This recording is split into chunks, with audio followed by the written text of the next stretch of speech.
समोर येते। ओबीसी आंदोलकांची समजूत काढण्यासाठी आता ज्येष्ठ नेते छगन भुजबळ यांनी पुढाकार घेतलाय। बीडमधील ओबीसी आंदोलकांना छगन भुजबळांनी फोन करून सबुरीने घेण्याचा सल्ला दिलाय। तर वेळ आली तर कोर्टात जाणार असल्याचं सुद्धा भुजबळांनी यावेळी नमूद केलंय।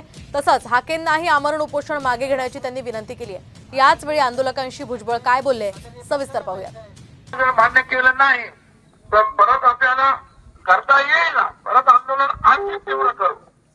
आंदोलन काय एवढ्या म्हणजे आपलं संपणार नाही, पण आज विजेला मी तुम्हाला विनंती करतो की रस्त्यावर जो केलेला आहे माता भगिनी आपण सगळ्यांनी आता तो मागे घेऊन जे उपोषण करणारे आमचे बांधव आहेत त्यांना माझी विनंती आहे की आता आम्ही चर्चा करतो, त्याच्यानंतर काय होतं ते आपण पाहूया।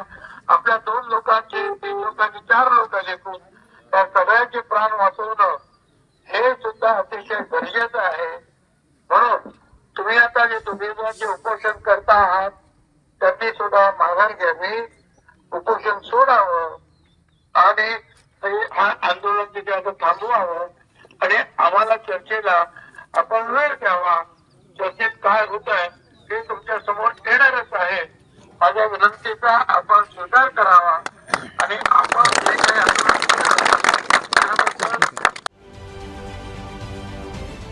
महाराष्ट्रातील सर्व बातम्यांचे विश्वासार्ह व्यासपीठ सकाळच्या सर्व सोशल मीडिया प्लॅटफॉर्मला लाईक, फॉलो आणि सबस्क्राईब करा।